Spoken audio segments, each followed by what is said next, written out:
My top concern is education. I hope the new generation can have an education that doesn't just focus on intellect, but also on virtues like beauty and physical strength. Although I don't have a child yet, that is something I hope will change.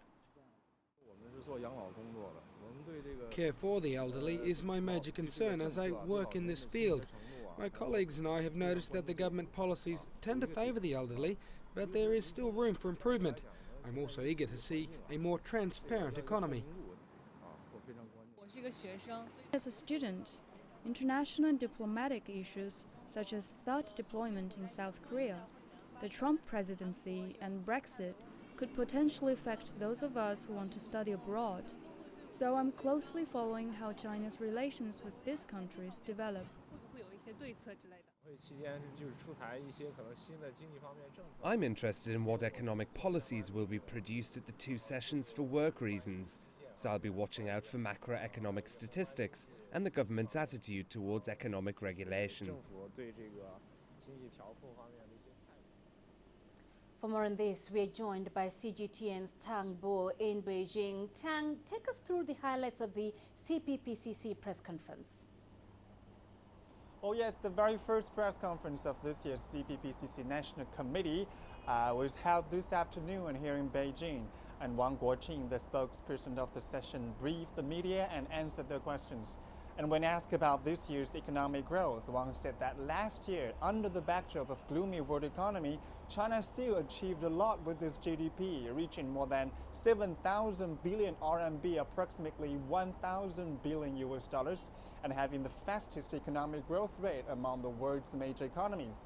And he said that China has contributed more than 33% to the world economic growth, bringing more markets, investment, products, and cooperation opportunities to the world economy.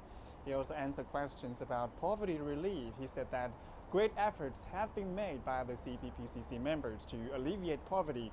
For example, last May, a special investigating group spent 8 months in Yan'an in Shanxi province to do research on the local poverty relief programs, which helped lifted thousands of local residents out of poverty by simply planting apple trees.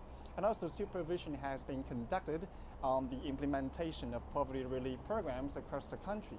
And when it comes to the concerns of navigation freedom in the South China Sea, Wang Guoqing reiterated that it is legal to build some necessary facilities, defense facilities on China's sovereignty.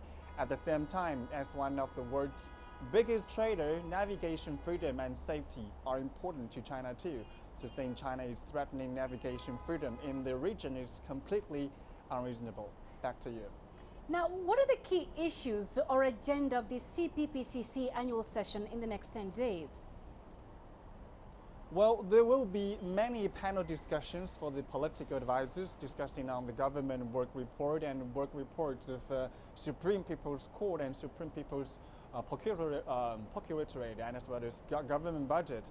And what's worth noticing about the panel discussion is that the CPPCC members will discuss on the draft of general principles of civil law, which has gone through a long time discussion and deliberation and is expected to be passed this time by the National People's Congress. And once the draft is approved, it is going to be a historical moment for China's legal construction process.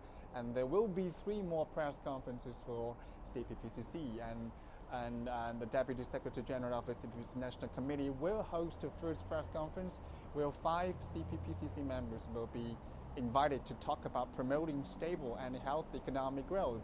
At the second press conference, world-renowned actor Jackie Chan with other 4 CPPCC members will be invited to talk about consolidating confidence in Chinese culture and telling stories of China and its people. Back to you. Tang Bo joining us live from Beijing. Thank you.